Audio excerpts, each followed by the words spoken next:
क्रांतिदर्शी युग ऋषि वेद मूर्ति तपोनिष्ठ पंडित श्री राम शर्मा आचार्य एवं परम वंदनीय माता भगवती देवी शर्मा द्वारा भाष्यकृत 108 प्रमुख उपनिषदों के ज्ञान खंड के अंतर्गत आज छांदोग्योपनिषद के एकादश, द्वादश, त्रयोदश, चतुर्दश और पंचदश खंड का स्वाध्याय करेंगे। एकादश खंड के प्रथम मंत्र में उपनिषद के ऋषि लिखते हैं, अब गायत्री संबंधी विशिष्ट उपासना का वर्णन किया जाता है। मन हिंकार है, वाणी प्रस्ताव है, नेत्र उद्गीत है, श्रोत्र प्रतिहार है, प्राण निधन है। यह गायत्री शाम प्राणों में प्रतिष्ठित है। दूसरे व एकादश खंड के अंतिम मंत्र में उपनिषद के ऋषि लिखते हैं, जो साधक इस प्रकार गायत्री शाम को प्राणों में अधिष्ठित हुआ जानता है अर्थात अनुभव करता है, वह प्राणवान होता है, पूर्ण आयु को भोगता है और तेजस्वी जीवन जीता है। वह प्रजाओं तथा पशुओं से संबद्ध होता है, महान यशस्वी होता है। वह महामना बने ऐसा उसका व्रत होता है अर्थात गायत्री उपासक को महामना उदार चित्त होना चाहिए। द्वादश खंड के प्रथम मंत्र में उपनिषद के ऋषि लिखते हैं, अभिमंथन से उत्पन्न अग्नि हिंकार है, धूम्रयुक्त अग्नि प्रस्ताव है, प्रज्वलित अग्नि उद्गीत है, अंगारयुक्त अग्नि प्रतिहार है, अग्नि का उपशमन अर्थात बुझने लगना निधन है, अग्नि का सर्वथा शमन होना भी निधन है। यह रथंतर शाम अग्नि में प्रतिष्ठित है। द्वादश खंड के अंतिम व दूसरे मंत्र में उपनिषद के ऋषि लिखते हैं, जो साधक इस प्रकार रथंतर शाम को अग्नि में प्रतिष्ठित जानता है, वह ब्रह्म तेज से संपन्न प्रदीप्त जठराग्नि से युक्त होता है। वह पूर्ण जीवन का उपभोग करता है, तेजोमय जीवन व्यतीत करता है, प्रजाओं तथा पशुओं से संपन्न होता है। वह महान कीर्ति से संपन्न वृद्धि को प्राप्त होता है। अग्नि की ओर मुख करके साधक भक्षण न करे और न ही थूके, यही उसका व्रत होता है। अब हम सभी त्रयोदश खंड का स्वाध्याय करेंगे। त्रयोदश खंड के प्रथम मंत्र में उपनिषद के ऋषि लिखते हैं, अब स्त्री पुरुष के जोड़े के रूप में वामदेव्य शाम की उपासना का वर्णन किया जाता है। पुरुष का संकेत देना हिंकार है, अपनी अभिव्यक्ति प्रस्ताव है, शयन उद्गीत है, उस समय अनुकूल व्यवहार प्रतिहार है, स्नेह और सौहार्द पूर्वक साथ साथ समय व्यतीत करना निधन है। यह वामदेव्य शाम स्त्री पुरुष के जोड़े में प्रतिष्ठित है।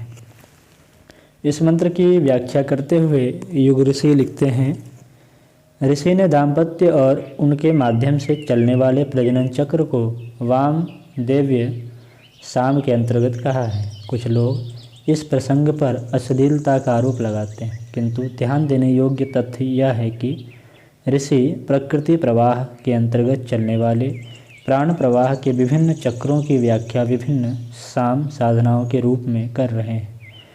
पुरुष नारी द्वारा संचालित प्रजनन विज्ञान अर्थात जेनेटिक साइंस को छोड़ा कैसे जा सकता था। वे ऋषि तो एक विशिष्ट शाम अर्थात प्राणों से प्राणी के विकास की श्रेष्ठ साधना देखते हैं। अस्तु इस ज्ञान विज्ञान के प्रसंग में कहीं अश्लीलता की गंध लेने का प्रयास नहीं करना चाहिए। त्रयोदश खंड के दूसरे व अंतिम मंत्र में उपनिषद के ऋषि लिखते हैं, जो साधक दाम्पत्य जीवन को वामदेव्य शाम से ओतप्रोत जानकर तदनुसार व्यवहार करता है, वह सुख से परिपूर्ण रहता है, वह सुसंतति प्राप्त करता है, वह पूर्ण आयु का उपभोग करता है, तेजोमय जीवन जीता है तथा प्रजाओं एवं पशुओं से समृद्ध होता है। वह महान कीर्ति से वृद्धि को प्राप्त करता है, वह किसी का अर्थात अपनी पत्नी का कभी परित्याग न करे, यही साधक का व्रत है। अब हम सभी चतुर्दश खंड का स्वाध्याय करेंगे। चतुर्दश खंड के प्रथम मंत्र में उपनिषद के ऋषि लिखते हैं, उदीयमान सूर्य हिमकार है, उदित हुआ सूर्य प्रस्ताव है, मध्यकालीन सूर्य उद्गीत है, अपराह्नकालीन सूर्य प्रतिहार है, अस्त होने वाला सूर्य निधन है। यह बृहत शाम सूर्य में अधिष्ठित है। चतुर्दश खंड के दूसरे व अंतिम मंत्र में उपनिषद के ऋषि लिखते हैं, जो साधक इस प्रकार बृहत शाम को सूर्य में स्थित जानता है, वह तेजस्वी और प्रदीप्त जठराग्नि से संपन्न होता है। वह पूर्ण आयु का उपभोग करता है, तेजोमय जीवन व्यतीत करता है। वह सुसंतति और पशुओं से समृद्ध होता है। वह महान कीर्ति से वृद्धि को प्राप्त करता है। वह प्रखर सूर्य की कभी निंदा न करे, यही साधक का व्रत है। अब हम सभी पंचदश खंड का स्वाध्याय करेंगे। पंचदश खंड के प्रथम मंत्र में उपनिषद के ऋषि लिखते हैं, मेघों का एकत्र होना हिंकार है, मेघों का बनना प्रस्ताव है, मेघों का जल बरसाना उद्गीत है, बिजली का चमकना और कड़कड़ाना प्रतिहार है, वर्षा का समाप्त होना निधन है।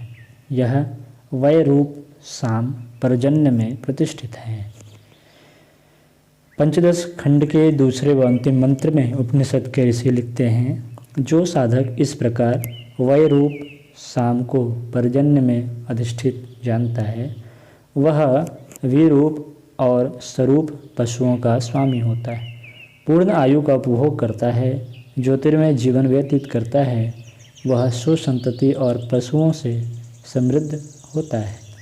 वह महान कीर्ति से प्रतिष्ठित होता है। वह बरसते मेघों की निंदा न करे, यह उसका व्रत होता है। आज की कक्षा में इतना ही। आगे के खंडों पर चर्चा अगली कक्षा में करेंगे।